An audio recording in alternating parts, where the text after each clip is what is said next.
I have been trying to find a decent C5 Corvette double DIN head unit install for so dang long, but YouTube, for whatever reason, is very scarce when it comes to C5 content. So it's been challenging. So I decided to do some research and make my own for all of you guys. My name is Boosted John. If this video saves you guys a little bit of headache and you appreciate the info in it, please consider leaving it a like and shooting the channel a subscribe. Doesn't cost anything, helps me a ton. There will be affiliate links to every product that I use in this video in the description down below. That does help the channel as well, just by clicking those links. If you do end up purchasing something, I get a little bit of a kickback. So thank you if you do that. Appreciate you. Here it is.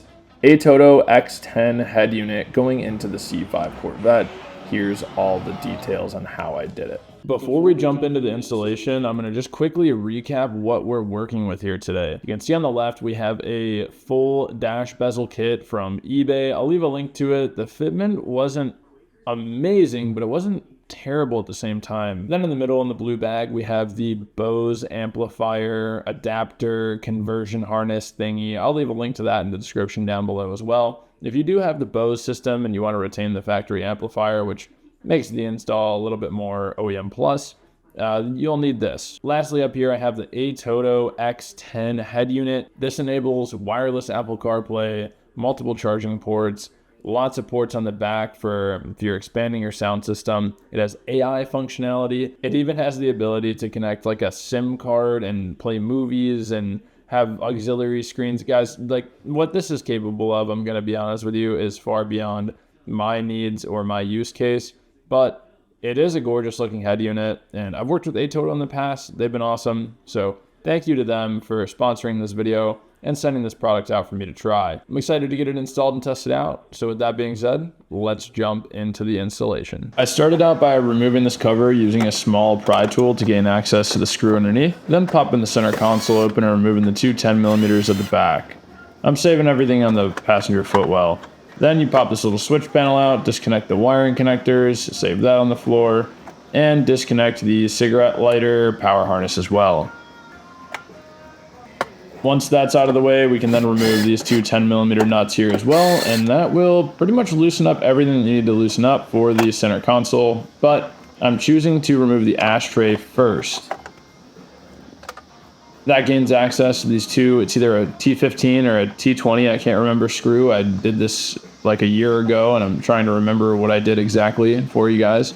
You remove these two screws in the ashtray, remove the screw up by that first panel that we popped off, and then you can slide the whole center console back up and out of the way a little bit, which will allow you to remove the main bezel, which will be replaced. We do have a replacement for this, as I showed you guys. So if you break it or scratch it on the way out, that's a bummer. You broke your OEM one, but it's okay because you have a new one going in. I'd recommend removing your shift knob at this step just to prevent any damage on the shift knob itself, especially if it's something plastic like mine. Get that whole thing out of there. Wham wham, goodbye. I'll be making sure to transfer over my cigarette lighter because, of course, you know me, Boosted John, always chain smoking cigarettes, especially when I'm in my Corvette. Pop out your climate control unit, unplug that puppy, readjust your camera because you got to look swag while doing the work. Set that on the floor. And we got some work with little 7mm screws holding in the radio, and pop that bad boy out as well. On the back, you're going to see several connections. They're just simple clips. Go ahead and pop them off. Get everything disconnected so you can get this old dinosaur head unit out of the way. We're done with that bad boy, and too bad my Guns N' Roses CD was stuck in that thing and I'll never get to listen to it ever again. This is where it gets fun. It's taken apart, but I know I gotta get some stuff out of the way. I don't know how I'm gonna do it. Inside here, there are some rivets. We're gonna have to remove them, unfortunately. Those rivets are a pain to drill out. I tried using a chisel and a hammer. I tried drilling them. You're gonna need like a 90-degree drill bit or something. Get creative. There's 8 of them total, 4 on each side. You gotta get them out so you can get this bracket out of the way. The new head unit will not fit with the bracket still in there. So have fun, guys. Fight through this one. It sucks. I got very pissed off during this step, and you probably will too, unless you figure out something smart first try. Then line up the new jig so you can figure out where to drill your holes for your climate control, because you're going to be relocating that just a little bit. It moves it down a tad. Drill yourself some nice holes. Top and bottom, and then the two tiny ones here. I'm just opening them up a little bit more because the dowels on the climate control unit were bigger than what the holes in the jig imply. You'll see when you do it. It's easy.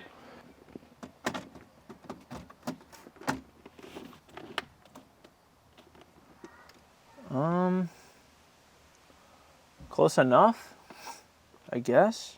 And we can move on to the wiring. So this is something that I filmed because I wanted to make sure that I could explain this really well to you guys, but unfortunately, I didn't edit this video for about a year. So I'm trying to remember what I did here. It looks like you just match up the speakers to speakers, power wire to power wire, and then you just plug it all in as shown here. I have it all laid out.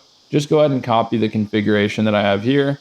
You're also going to need to solder in a longer 12-volt switch power wire. You'll see that big red one sticking out of the big white connector next to my wrist. You'll need to add that to the harness to be able to have switch power for the head unit. We'll get to that later when I'm installing it. And that's the whole rig that's going to be going in the car into the dash.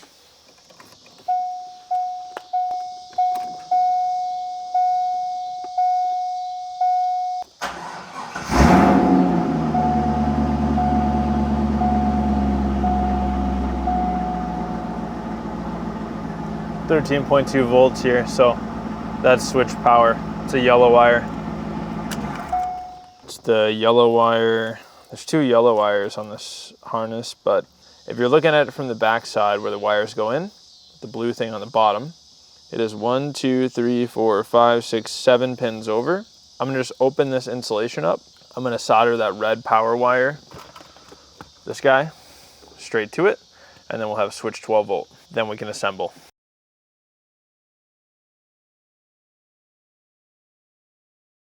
Now, some of you guys might get mad at me for hacking up a factory harness, and I am a Honda guy. I don't care. Anyway, I like this. I like this the best from what I've seen online, because the other option is to run this wire down under there to like an ignition wire. It just looked pretty inconvenient, to be honest with you. This is all right here. Might as well just use it. And it's not the end of the world. I mean, if you've done any wiring in the past, a wiring repair is not hard. Let's just say somehow this gets damaged or has some kind of a problem. It's not hard to fix. And anyone that tells you it is bad at wiring. Anyway, let's try plugging all this in and see what happens. There's something. Oh, there it is. This goes to here, just like that. This, I think, is unused. This just gets kind of all jammed in here. Nothing on this is used. The antenna I would like to keep up here, so I can plug that in.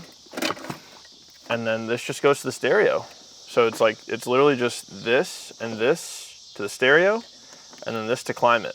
I know this looks crazy, but I think that's it. All right, I'm just gonna plug it in. This is purely just a test. There we go, just for now. I just wanna see it turn on, and I kinda wanna hear it a little bit. See what it sounds like. Okay, we have lights. Hey, Toto, let's go. Curious to see if the screen looks any better than the S8 that I have in my 8th gen.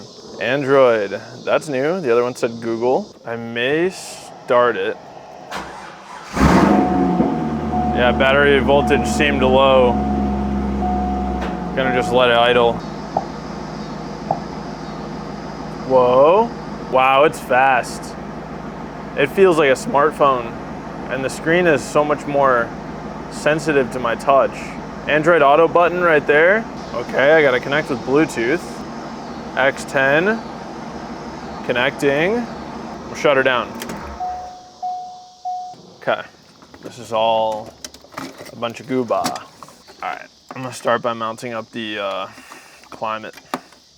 As noted, it might be a little bit challenging because I drilled the holes kind of crappy. I might be able to just jam them in there, I'm not gonna lie. Like if I really, really zap these, they might go. All right, that one took. All right, so far so good. Maybe I should check the fitment of that before I continue. I'm actually curious how this whole thingy's gonna fit, I'm not gonna lie. It's a really cheap one from eBay, so hopefully it's not too atrocious. Fitment over here is a little bit disgusting. Yeah, the fitment's a little disgusting on this device, I'm not gonna lie to you. But I guess I can live with it. Head unit goes right here. I guess it's not terrible, and I don't mind the finish, I'm not gonna lie. Everyone paints these, I don't know why. So let's just slide in here. Aha, okay. So I gotta figure out how to mount this now. All right guys, this was a good bit of jacking around, but I have the mounts on and figured out. So this one and this one go on this dowel and this dowel. I just took a little bit of material out of this one and it made it fit perfect. Otherwise, they weren't lining up. So I would highly recommend just taking your drill, opening that up a little bit, and it'll make it fit. Now I want to show you which holes I selected on the side of the stereo for mounting. This is what I went with. Feel free to pause the video and line yours up. Take note of where the bracket is in relation to the stereo. It's almost right up against the edge of the bezel, and it's pretty much all the way against the top and the bottom. This will make it sit pretty much perfect. That's how I got it. I'm gonna go ahead and plug it in, screw it all down. Probably gonna have to drill a hole here so this screw hole lines up, or maybe just take some material off. I'm gonna do that real quick, and then I'm just gonna bolt it all back in. All right.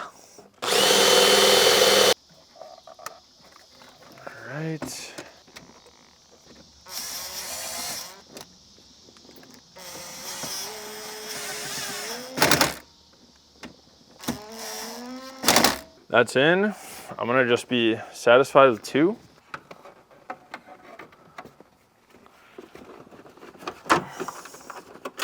See if I can get this to fit half decent.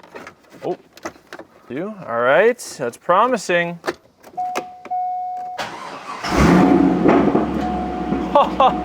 That looks so good. That looks so good. I don't know if it's gonna work. I want it to, really bad. Oh, oh, oh, wow. CarPlay is a little laggier than like the main screen.